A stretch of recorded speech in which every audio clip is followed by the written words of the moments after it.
Hello everyone, welcome back to the second video. So guys, हम लोग research analyst के course के अंदर हैं and today we have the second video. ठीक है, लास्ट वीडियो में हमने पेज 8 तक कवर किया था and today we will start from page number 9. So आज का जो वीडियो है इसमें हम फर्स्ट चैप्टर पूरा ही कंप्लीट करने वाले हैं. बहुत लेमन लैंग्वेज में हम समझेंगे और अगर कुछ डिफ़िकल्ट टर्मिनोलॉजीज है तो हम उससे भी चैट जीपीटी के हेल्प से हम क्लियर करके लेंगे. सो सबसे पहले हम स्टार्ट करते हैं कि इस पूरे वर्कबुक में कंटेंट क्या है, यानी कितने चैप्टर्स हैं. तो इसमें सबसे फर्स्ट जो चैप्टर है वो है introduction to research analyst profession. इसमें रिसर्च एनालिस्ट प्रोफेशन के बारे में हम जानेंगे कि रोल्स क्या होते हैं, रिसर्च एनालिस्ट की रिस्पॉन्सिबिलिटीज़ क्या होती हैं, वो रिसर्च कैसे करते हैं, बेसिक क्वालिटीज़ क्या होती है उनके अंदर, राइट. तो ये सब हम चैप्टर 1 में सीखेंगे. फिर चैप्टर 2 के अंदर हम सीखने वाले हैं सिक्योरिटी मार्केट के बारे में. बहुत सारी चीज़ें सीखेंगे हम चैप्टर नंबर 2 में. बेसिकली जो चैप्टर 2 है वो मिनी इन्वेस्टमेंट बैंकिंग का पूरा कोर्स है. तो चैप्टर 2 बहुत ही इंपॉर्टेंट है, हम उसे भी कवर करने वाले हैं. देन इन चैप्टर 3 हम देखेंगे terminologies in equity and debt market और टाइप्स ऑफ बॉन्ड्स हम चैप्टर 3 में कवर करेंगे. देन चैप्टर 4 पे हम देखने वाले हैं फंडामेंटल्स ऑफ रिसर्च.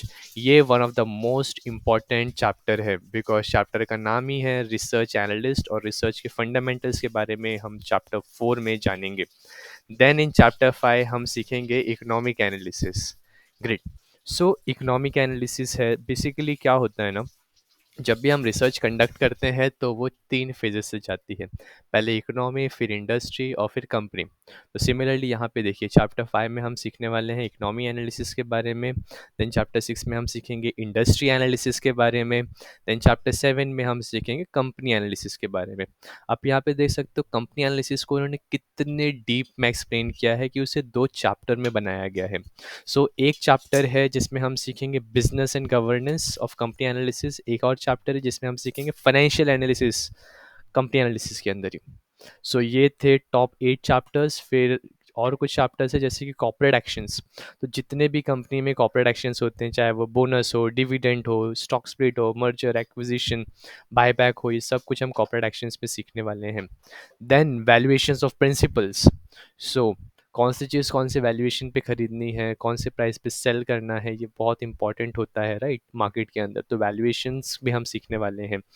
फिर हम सीखेंगे fundamental of risk and return, right. तो जब हम रिसर्च करते हैं तो हम इसीलिए रिसर्च करते हैं कि हमें पता चल सके कि हम आने वाले टाइम पे सिक्योरिटी पे कितना रिटर्न्स कमा सकते हैं, या जिस सिक्योरिटी में हम इन्वेस्ट कर रहे हैं वो कितना रिस्क उसके अंदर है, राइट. तो fundamental of risk and returns भी हम सीखने वाले हैं. And these are the last 2 chapters जो कि है qualities of a good research report.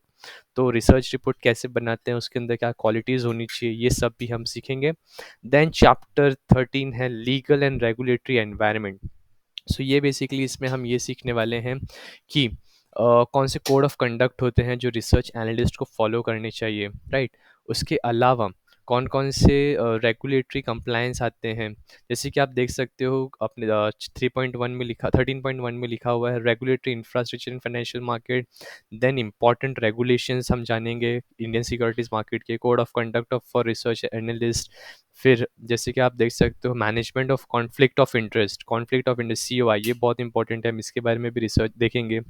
फिर disclosure requirement for research analyst, like research analyst अगर जो रिपोर्ट बना रहे हैं उसमें कुछ अजम्पशन है या उसका कोई भी कॉन्फ्लिक्ट ऑफ इंटरेस्ट है तो उसे डिस्क्लोज करना चाहिए, सब हम इस चैप्टर में सीखेंगे. फिर कुछ एनेक्शियर्स हैं. एनेक्शियर्स के अंदर आप देखोगे तो केस स्टडीज़ वगैरह हैं. तो this things we will learn in this workbook. तो ये कंटेंट हो गया. अब हम आ जाते हैं पेज नंबर 13 पे. ये बेसिकली पूरे सिलेबस का आउटलाइन है विथ वेटेज, यानी हर एक चैप्टर कितने मार्क्स को कंटेन करता है. तो आप देखोगे तो चैप्टर 1 में 3% वेटेज है. बेसिकली बहुत छोटा चैप्टर है तो आई बिलीव इसलिए इसे 3% का वेटेज दिया गया है. देन सिक्योरिटीज़ मार्केट, भले ही इसका वेटेज कम है बट इसके अंदर जो कंटेंट है इंट्रोडक्शन टू सिक्योरिटीज़ मार्केट में एक मिनी इन्वेस्टमेंट बैंकिंग का पूरा कोर्स है जहाँ तक मुझे लग रहा है. तो ये बहुत ही इंपॉर्टेंट है. फिर टर्मिनोलॉजी जैसे इक्विटी एंड डेट मार्केट, तो ये भी एक बहुत बेसिक चीज़ को बहुत अच्छे तरीके से सिखाया गया है। फंडामेंटल ऑफ रिसर्च, तो यहाँ से मेन कोर्स शुरू होता है। फिर ये देख सकते हो आप इकोनॉमिक एनालिसिस, राइट, बहुत ही इंपॉर्टेंट चैप्टर है, किस तरीके से इकोनॉमिक एनालाइज किया जाता है हम वो सीखेंगे। इंडस्ट्री एनालिस्ट, कंपनी एनालिस्ट को भी आप देख सकते हो, दो चैप्टर, एक 8 मार्क का और एक 16 मार्क का, राइट। वैल्यूएशन प्रिंसिपल्स भी काफ़ी ज़्यादा वेटेज कैरी कर रहा है। Then fundamentals of risk and returns है। Then qualities of good research report 5% weightage है। Good qualities of a research report, right, इसमें 4% वेटेज है। लीगल एंड रेगुलेटरी एनवायरनमेंट, ये भी अच्छा खासा 10% का वेटेज कैरी कर रहे हैं। सो आई बिलीव हमें वेटेज के अकॉर्डिंगली चैप्टर्स को नहीं पढ़ना चाहिए। We should learn the chapters as it is, so we can get the maximum information, right, we can get the maximum knowledge from each and every chapters. तो चलिए आगे बढ़ते हैं and we will start with a very very first chapter जिसका नाम है introduction to research analyst profession. So guys ये first chapter है, आप देख सकते हो इसमें हम सीखने वाले हैं role of a research analyst, right. हम देखेंगे primary responsibilities of research analyst. So guys research analyst एक बहुत बड़ा टर्म हो रहा है, तो हम इसे शॉर्ट करके आर ए कहेंगे। Basic responsibilities of R A, basic principles of interaction with companies and clients. So जब आर ए कंपनीज और क्लाइंट्स के साथ इंटरेक्ट कर रहा है तो उसमें क्या प्रिंसिपल्स उसे फॉलो करना चाहिए, राइट। इंपॉर्टेंट क्वालिटीज़ जो कि एक रिसर्च एनालिस्ट के अंदर होनी चाहिए। तो चलिए 1.1 primary role of a research analyst और शुरू करते हैं। So imagine you have decided to buy a new phone, what would be your process of selection. So for the price range decided, so first हम क्या करेंगे, पहले price range decide करेंगे, right. You would shortlist a set of brands. For the price range decided you will shortlist the list set of brands. फिर हम क्या करेंगे, compare various technical specification, right. Technical specification जैसे कि camera कैसा है phone का, फिर हम देखेंगे कि उसकी बैटरी लाइफ कैसी है, स्टोरेज कैसा है, डिज़ाइन कैसा है, राइट, और उसके अंदर रैम कैसा है, ये सारी चीज़ें technical specification. And depending upon what factors are important for you, whether it's the battery life or the megapixels of camera, you take the decision. This process is very similar to kind of work research analyst RA do to help their client take investment decision. This is research. Research में क्या होता है, सबसे first step होता है collection of information from various sources. Then second step होता है analysis.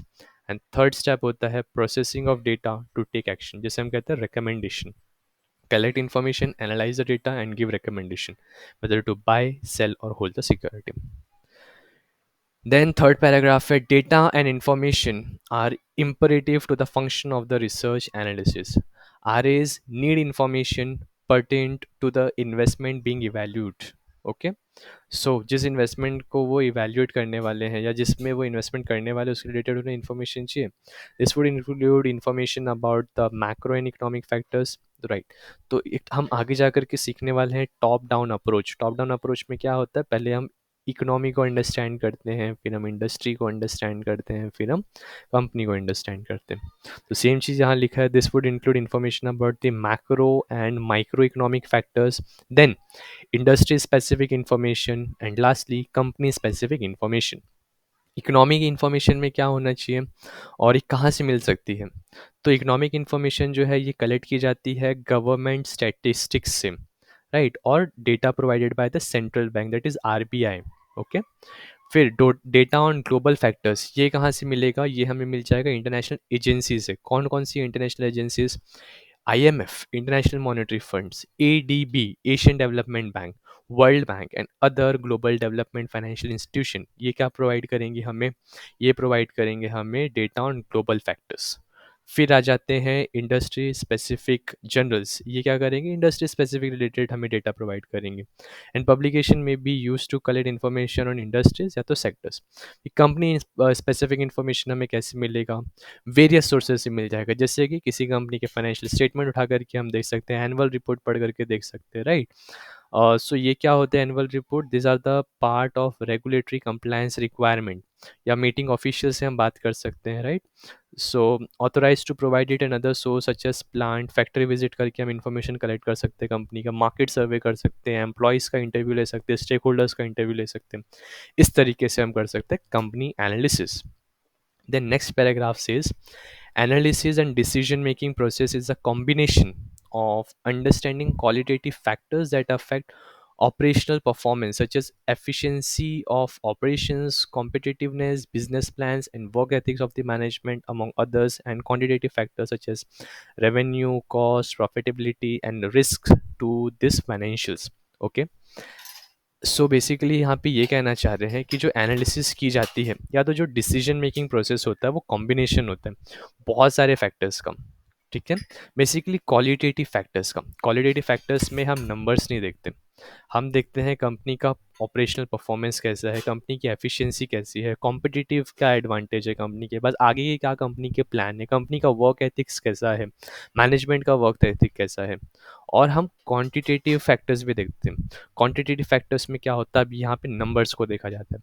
Qualitative में क्वालिटी को देखा जाता है, जैसे कि efficiency, right, competitive advantage, business plans आगे के क्या है, एथिक्स को हम देखते हैं क्वालिटेटिव फैक्टर्स में। क्वांटिटेटिव फैक्टर्स में हम देखते हैं such as revenue, cost, profitability and risk to this financial. Therefore, RA spend lot of time interacting with companies and others. क्यों? Because of accumulating data, फिर analyzing it and arriving at a decision on whether to buy, hold or sell a particular security और stock. Congratulations, हमारा एक page और complete हो चुका है। अब हम आ चुके हैं नेक्स्ट पेज पे, जो कि है टाइप्स ऑफ रिसर्च एनालिस्ट के बारे में। कम ऑन क्विकली हम इसे भी कंप्लीट करते हैं। So research analyst are defined by nature of analysis they do. ठीक है। कैसे वो डिफाइन की जाते हैं? By the nature of analysis they do. Nature, चलो वो क्या होता है? Basically coverage and the use of recommendation they provide. Let's understand some of them. तो बहुत सारे टाइप के रिसर्च एनालिस्ट होते हैं, बट यहाँ पे ब्रॉडली तीन टाइप के रिसर्च एनालिस्ट के बारे में बात की गई है। एक है सेल साइड एनालिस्ट, एक है बाय साइड एनालिस्ट और एक है इंडिपेंडेंट रिसर्च एनालिस्ट। तो चलो वन बाय वन तीनों एनालिस्ट के बारे में जानते हैं। तो starting with cell side analyst, ये कौन होते हैं? दे typically publish research report in public domain on the securities of companies or industries with specific recommendation to buy, hold or sell the security, subject security. So basically ये जो research करते हैं वो public domain पे available होती है कि आप वो सिक्योरिटी को खरीदो, बेचो या होल्ड करो। This recommendation include the analyst expectations of the future earnings of the company and future price performance of the security, जिसको हम टारगेट प्राइस भी कहते हैं, राइट। सो इसमें एनालिस्ट क्या करते हैं? रिसर्च के बेसिस पे रिकमेंडेशन देते हैं कि आने वाले टाइम पे कंपनी का ये फ्यूचर प्राइस होगा। So this analyst work for firms that provide investment banking, brokering, advisory services for client. So basically ये किसी रिसर्च फर्म के लिए, ये बेसिकली काम करते हैं ब्रोकरेज फर्म्स के लिए। और जब ये जो सिक्योरिटीज़ को जिन रिसर्च करते हैं, अगर वो सिक्योरिटीज़ में ट्रेड होता है तो फिर इनके ब्रोकरेज फर्म को ब्रोकरेज मिलता है। तो these are the sell side analyst. फिर आते हैं बाय साइड एनालिस्ट। अब ये कौन होते हैं buy side analyst? So they generally work for asset managers. Asset managers कौन होते हैं? Asset managers are those people who are managing huge amount of asset, जैसे कि mutual fund managers, hedge fund managers, pension fund managers, AIF alternate investment funds के managers, portfolio investors, right, FPI foreign portfolio investors और portfolio managers that purchase and sell securities for their own investment account or on behalf of their investors client. तो basically bye side analyst जो होते हैं उनकी जो research report है ये public domain में अवेलेबल नहीं होती है। उनकी जो रिसर्च होती है वो अपने क्लाइंट के लिए ही अवेलेबल होती है, और उनके क्लाइंट होते हैं एसेट मैनेजर्स, जैसे मैंने बताया म्यूचुअल फंड के मैनेजर, हेज फंड के मैनेजर, उनके लिए।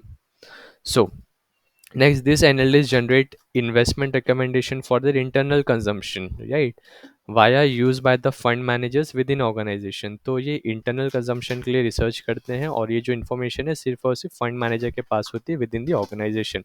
पब्लिक डोमेन पे इनकी रिपोर्ट अवेलेबल नहीं होती है। Research report of this analyst are generally circulated among top management, investment managers of the employer firm, as this report contain recommendation about which securities to buy, hold or sell. These reports are usually for internal consumption and are not available in public domain. So ये सबसे main difference है। Sell side analyst की report are available on public domain and buy side analyst की report are not available on public domain. ठीक है। Then we come to independent research analyst. Who are they? So they work for research originators or boutique firms. separate from full service investment firms and sell their research to others on a subscription basis. So यहाँ पे क्या होता है, इस subscription basis पे अपने research को cell करते हो, तो यहाँ पे ज़्यादा से ज़्यादा कस्टमाइजेशन वो करके दे सकते हैं अपने क्लाइंट के लिए। और इनके क्लाइंट कौन होते हैं? The client could be investors, institutions, investment bankers, regulators, stock exchange, fund managers, etcetera. They also provide customized research report on the businesses or industries or sectors on a specific request. The purpose of this report could vary from investment activities to understand competition landscape to merger and acquisition, etc.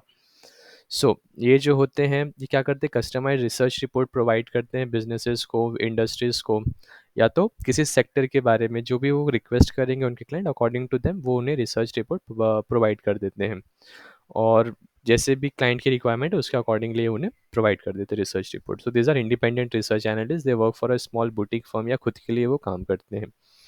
Apart from this three main category, entities such as newspaper, media and consolidator of information also provide research report. So आप कई बार newspaper पे भी देखोगे कि research report publish है, media television पे भी आप देखोगे कि रिसर्च करके किसी स्टॉक के बारे में बात की जा रही है। कंसोलिडेटर ऑफ इन्फॉर्मेशन, आपने ब्लूमबर्ग का नाम सुना होगा, थॉमसन राउटर्स का नाम सुना होगा। So these are the consolidators of information, जिनके प्लेटफॉर्म पे भी काफ़ी ज़्यादा इन्फॉर्मेशन अवेलेबल होती है। So, in a nutshell, role of research analyst is that of a selector to do a comprehensive study of companies, evaluate their past performance, analyze how a company is expected to perform in the future, and make recommendation based on this analysis. So, simple word में अगर किसी ने पूछा research analyst का काम क्या होता है, so this is the work of a research analyst. क्या है उनका काम? कॉम्प्रिहेंसिव स्टडी करना कंपनी के बारे में। कैसे करेंगे कॉम्प्रिहेंसिव स्टडी? कंपनी का पास्ट परफॉर्मेंस देखना, ठीक है, फिर ये पता लगाना एनालाइज करके कि आने वाले टाइम पे कंपनी कैसा परफॉर्म करेगी। जब ये चीज़ पता चल गई फिर रिकमेंडेशन देना कि आने वाले टाइम पे आप इसको होल्ड करो, बाय करो या सेल करो। So this are the thing which we called as primary role of a research analyst. Guys congratulations, हम 1.1 हमारा कंप्लीट हो चुका है, that is primary role of research analyst. अब हम बढ़ते हैं हमारे नेक्स्ट चीज़ इस पे टॉपिक की तरफ, जो कि है primary responsibility of research analyst. चलिए, सो अब हम आ चुके हैं पेज नंबर 15 में, 1.2, जो कि है primary responsibility of research analyst. चलो, as stated before, research analyst's primary role is to understand and evaluate the growth of industries and companies. Let us briefly look into the aspect which the research analysts explore while evaluating industries, companies और economies. ठीक है, सो अब हम इसमें briefly जानने वाले हैं तीनों चीज़ के बारे में, इंडस्ट्रीज़ के बारे में, कंपनीज के बारे में एंड इकोनॉमिक्स के बारे में। तो सबसे पहले हम शुरू करेंगे अंडरस्टैंडिंग इकोनॉमिक से। एक ब्रिटिश इकोनॉमिस्ट का नाम दिया हुआ है यहाँ पे, जिसका नाम है जॉन माइनार्ड केन्स। ओके, अब ये कौन है? ब्रिटिश इकोनॉमिस्ट जॉन माइनार्ड केन्स, इनका जन्म हुआ था 1883 में और डाइड हो गए थे 1946 में। सो इनका क्या बिलीव था दैट गवर्नमेंट जो है ना, ये economic performance of industry change कर सकती है। कैसे? टैक्स को चेंज करके या गवर्नमेंट स्पेंडिंग को चेंज करके। Therefore, as growth depends to a greater extent on the economic environment, it becomes important for analysis to understand economy. For this, the following are their focus area. उनका ये कहना था John Keynes का कि government ना एक economy को पूरा टर्न अराउंड कर सकती है। कैसे? मैं आपको एक सिंपल एग्जांपल देता हूँ। जैसे इमेजिन एक इकोनॉमी है और वो इकोनॉमी के अंदर बिजनेसेस इतने अच्छे नहीं चल रहे। ओके, सो जब बिजनेसेस अच्छे नहीं चलते ना, तो वहाँ पे बेसिकली क्या होता है कि जो पूरा साइकिल होता है इकोनॉमी का वो बिगड़ जाता है। अगर बिजनेस अच्छे से नहीं चल रहे हैं तो अपने एम्प्लॉयज़ को सैलरी नहीं दे पाएंगे, राइट? अगर एम्प्लॉयज़ को सैलरी नहीं मिलेगी तो एम्प्लॉय स्पेंड नहीं करेंगे, एम्प्लॉय स्पेंड नहीं करेंगे तो मार्केट में डिमांड नहीं होगी, और मार्केट में डिमांड नहीं होगी तो वापस से जो बिजनेसेस प्रोडक्शन कर रहे हैं उसको खरीदेगा कौन? तो पूरी इकोनॉमी डाउन टर्न में चली जाती है। तो अब यहाँ पे क्या करती है, गवर्नमेंट बीच में आती है, और गवर्नमेंट बीच में आकर के क्या करती है, चलो गवर्नमेंट इंटरेस्ट रेट को अगर सपोज़ कम कर देती है, अगर इंटरेस्ट रेट कम हो गया तो लोग लोन लेंगे और उस लोन के पैसे को बिज़नेस में लगाएँगे या स्पेंडिंग करेंगे। अगर कोई स्पेंड करेगा तो सामने वाले की इनकम भी होगी, राइट? तो एक जन का स्पेंड दूसरे का इनकम होगा और इस तरीके से साइकिल वापस से रिवाइव होना स्टार्ट हो जाएगा। तो इस तरीके से गवर्नमेंट जो है ना इंटरेस्ट रेट को कम या ज़्यादा करके इकोनॉमी में चेंजेस लाती है। सो चलो अब हम वन बाय वन देखते हैं। Changes in various macro economics factors like national income, inflation, interest rate and unemployment rate. ये रिसर्च एनालिस्ट को देखना पड़ता है इकोनॉमी को एनालाइज करते वक्त कि नेशनल इनकम कैसी है उस इकोनॉमी में, इन्फ्लेशन कैसा है, राइट, इंटरेस्ट रेट कैसे उस इकोनॉमी में। अगर इंटरेस्ट रेट बहुत ज़्यादा हाई होंगे तो कंपनीज वगैरह एक्सपांड नहीं करेंगे बिकॉज उन्हें ज़्यादा पैसे दे करके लोन मिल रहा है, राइट। अनएम्प्लॉयमेंट रेट ज़्यादा है, दैट मीन्स कि वो इकोनॉमी के अंदर जॉब अपॉर्चुनिटीज़ ही नहीं है, राइट। तो ये भी एक नेगेटिव साइन माना जाता है, तो देखना पड़ता है। फिर physical and monetary policy and their impact on the economy. Physical policies and their impact on the economy. तो physical policy and monetary policy and their impact, चलो अब हम चैट जीपीटी का यूज़ करते हैं और पता करते हैं इसका मतलब क्या होता है फिजिकल एंड मॉनेटरी एस्पेक्ट का। सो हम यहाँ लिखते हैं physical and monetary policy and their impact on the complex economy with explain EXPLA explain in layman LANGUAG explain in layman language. तो चलिए आ गया। Fiscal and monetary policies are tools used by government and central bank to manage a country's economy. Here are simple explanation of what are their impact. Fiscal policy, what is it? Fiscal policy is how the government uses its money. This includes spending on things like roads, schools and hospitals and collecting taxes from people and businesses. Great. तो अगर suppose कोई economy अच्छा नहीं कर रही तो government आएगी और वहाँ पे स्पेंड करेगी, रोड्स में स्पेंड करेगी, स्कूल्स और हॉस्पिटल्स में। तो जब ये बनेगा ना तो लोग डेफिनेटली आएंगे यहाँ पे, काम करेंगे तो उन्हें पैसा मिलेगा, और पैसा भर मिलेगा तो फिर उनको जो इनकम हो रही है वो इनकम पे गवर्नमेंट टैक्स लेगी, राइट। तो गवर्नमेंट का बेनिफिट और पूरी इकोनॉमी भी अच्छे से वर्क करती है। So when economy is slow तब गवर्नमेंट ये स्टेप लेती है। When the economy is too fast, अभी सपोज इन्फ्लेशन बहुत ज़्यादा बढ़ रहा है तो गवर्नमेंट क्या चाहेगी कि स्पेंडिंग लोगों की कम हो, तो वो इंटरेस्ट रेट को बढ़ा देंगे। सो उससे क्या होता है, इंटरेस्ट रेट बढ़ जाएंगे तो लोग थोड़ा कम स्पेंड करेंगे। So increase government spending can create job and improve infrastructure. High taxes can reduce disposable income leading to less spending, वैसा। तो ये होता है फिजिकल पॉलिसी। फिजिकल पॉलिसी मतलब क्या होता है, physical policy basically government spending के ऊपर फोकस करती है। फिर मॉनेटरी पॉलिसी। मॉनेटरी पॉलिसी में क्या होता है ना, what is it, this is managed by central bank like RBI in India and federal reserve in US. It controls the supply of money and interest rates in the economy. How does it work? When the economy is slow, the central bank may lower interest rate and print more money. Lower interest rate make borrowing cheaper, so people and business borrow more and spend more. Okay. When the economy is too fast, central bank may increase interest rate, making loans expensive. This discourages borrowings and spending, cooling down the economy. So low interest rate encourage investment and consumption. Higher interest rate makes savings more attractive but reduces spending and borrowing. तो basically मैं एक nutshell में आपको बताता हूँ physical policy से क्या होता है ना। गवर्नमेंट जो स्पेंडिंग कर रही है, बेसिकली फिजिकल पॉलिसी अच्छी कब मानी जाती है, जब इकोनॉमी स्लो डाउन है और गवर्नमेंट ने स्पेंडिंग किया और इकोनॉमी रिवाइव हो गई, right. That is physical policy. Same इसका अपोजिट भी होता है कि इन्फ्लेशन वगैरह बढ़ रहा है ना तो गवर्नमेंट उतना ज़्यादा फिजिकल पॉलिसी नहीं, मतलब इतना ज़्यादा स्पेंडिंग नहीं करती है, राइट, ज़्यादा इन्फ्लेशन ना बढ़े। मॉनेटरी पॉलिसी भी क्या होता है, इन्फ्लेशन को कंट्रोल करने के लिए होता है बेसिकली। यहाँ पे RBI इंटरवेंशन करती है और इंटरेस्ट रेट बढ़ाना या कम करना उस पर डिसीजन लेती है। अगर लोग बहुत ज़्यादा खर्चा कर रहे हैं, चीज़ों के दाम ड्रेस्टिकली बढ़ रहे हैं, तो RBI क्या करती है, मॉनेटरी पॉलिसी की बैठक होती है, MPC मीटिंग, और उसके अंदर वो लोग इंटरेस्ट रेट हाइक कर देते हैं। तो उससे क्या होता है, इंटरेस्ट रेट हाइक हो गया तो फिर बिजनेसेस वगैरह लोन लेना कम कर देते हैं, इंडिविजुअल्स भी लोन लेना कम कर देते हैं, स्पेंडिंग कम कर देते हैं, और चीज़ों के दाम जो एकदम बढ़े हुए थे वापस से बैक टू नॉर्मल आ जाते हैं। So when we are doing industry analysis तो हमें ये भी देखना होता है physical and monetary policies and their impact on the economy. फिर फ्लो कैसा है FDI का एंड FPI का, राइट। मतलब फॉरेन इन्वेस्टर्स इंडिया में पैसा डाल रहे हैं या यहाँ से पैसा निकाल रहे हैं, या जिस भी इकोनॉमी के बारे में रिसर्च कर रहा है उस इकोनॉमी में क्या हो रहा है, लाइक FIS इन्वेस्ट कर रहे हैं या पैसा विड्रॉ कर रहे हैं। अगर पैसा आ रहा है that mean it is a good sign for the economy, आने वाले टाइम पे इकोनॉमी और ग्रो करेगी। अगर पैसा आउटफ्लो हो रहा है दैट मीन्स कि पैसा निकल रहा है यार, तो मतलब पैसा नहीं है वो तो बिजनेस कैसे रन होगा, राइट। तो it is seen as a negative sign. फिर सेविंग्स एंड इन्वेस्टमेंट पैटर्न, लोग वहाँ पे कैसा मतलब पैटर्न है, वहाँ पे लोग सेव कर रहे हैं, कितना इन्वेस्टमेंट कर रहे हैं, because saving and investment is one of the most important thing. अगर सेविंग हो रहा है, इन्वेस्टमेंट हो रहा है तो फ्यूचर में वो इकोनॉमी अच्छा करेगी। अगर सिर्फ स्पेंडिंग स्पेंडिंग ही हो रहा है तो वो कंपनी का ऐसा ना हो इकोनॉमी डेट में आ जाए, राइट। इसके अलावा ग्लोबल फैक्टर्स भी देखे जाते हैं, जैसे global factors that impact GDP growth based on export and import transaction, right. So global factors भी देखे जाते हैं कि इकोनॉमी कैसे इम्पोर्ट एंड एक्सपोर्ट करें.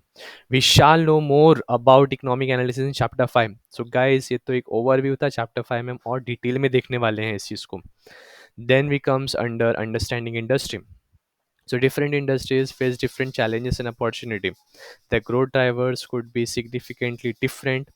Accordingly, research analysts need to understand through the regulatory environment prevalent in the industry, business model, competition, operating factors, sensitivity to demand, to price changes, consumers behavior, etc. चलो guys, थोड़ा laptop में charging कम हो रही है. फटाफट अपने chapter को complete करते हैं और लैपटॉप को चार्जिंग में लगाते हैं. सो अंडरस्टैंडिंग इकोनॉमी बेसिकली ये है ना कि इंडस्ट्री के जो ग्रोथ ड्राइवर्स है हमें वो देखना होता है. अब वो ग्रोथ ड्राइवर्स क्या क्या हो सकते हैं? अ, जैसे कि रेगुलेटरी एनवायरनमेंट कैसा है उस इकोनॉमी का, बिजनेस मॉडल कैसा है, competition, right, operating factors, sensitivity to मतलब उस इंडस्ट्री में ना प्राइस कितना वैल्यू रखता है. सपोज प्राइस चेंज हुआ तो लोग उस चीज़ को खरीदना ही बंद कर दें. That is called sensitivity to demand and price. फिर कंज्यूमर बिहेवियर कैसा है. Consumer behaviour in the sense कि लोगों का कैसा है उस चीज़ को लेकर, उस इंडस्ट्री को लेकर के behaviour, right. We shall explore the method for industry analysis using various tools and techniques. ये हम चैप्टर 6 में देखने वाले हैं. देन आता है अंडरस्टैंडिंग कंपनीज. ग्रेट. तो अंडरस्टैंडिंग कंपनीज है गाइस, ये इस चीज़ को हम कंप्लीट करते हैं अंडरस्टैंडिंग कंपनीज. फिर जो है basic principle of interaction with companies and clients, ये हम नेक्स्ट वीडियो में देखेंगे. अदरवाइज ये वीडियो काफ़ी लंबा हो जाएगा, तो मैं इसको आपको एक्सप्लेन करता हूँ अंडरस्टैंडिंग कंपनीज को बहुत ही लेमन लैंग्वेज में. तो चलिए, यहाँ पे एक एग्जांपल दिया हुआ है. Rahul Dravid and Virender Sehwag were both great batsman. दोनों ही ग्रेट बैट्समैन हैं. Okay. Rahul Dravid basically long term field पे रहते हैं और वीरेंद्र सहवाग जो है ये आते चौके छक्के मारने का इनका ऐसा नाम है. So both were two different players. Their statistics in terms of strike rate and so on, and their style defensive and aggressive. Rahul Dravid जो है वो डिफेंसिव है और वीरेंद्र सहवाग जो है एग्रेसिव है. are very different from each other, right? If one asks who would perform better, then in deeper analysis of the pitch, game type, and the opposition team bowling strength may help us answer the question, although only with probability and not with certainty. Right, उसने पूछा कौन अच्छा perform करेगा, तो probability हम दे सकते हैं based on the past performance, but कोई अश्योरिटी नहीं है कि आने वाले टाइम पे कौन अच्छा परफॉर्म करेगा. Just as in the case of players, statistics, and style, companies in the same industry may vary significantly in their approach toward business. Based on their style, product configuration, business model, customer segments, their financials could also vary dramatically. Accordingly, companies are also studied by analysts in two dimensions, qualitative and quantitatively. So basically, जब हम company की analysis करते हैं तो ये दो type की analysis होती है. एक होती है क्वालिटेटिव एनालिसिस और एक होती है क्वांटिटेटिव एनालिसिस. तो चलिए, ये जो चीज़ है ना हम आगे वाले चैप्टर में भी और अच्छे से पढ़ने वाले हैं. तो नेक्स्ट वीडियो में हम पेज 16 और यहाँ से शुरुआत करेंगे जो कि है क्वालिटेटिव अंडरस्टैंडिंग. ठीक है, qualitative and quantitative analysis. Thank you so much for your time. Have a great day ahead. Thank you so much everyone. Bye bye.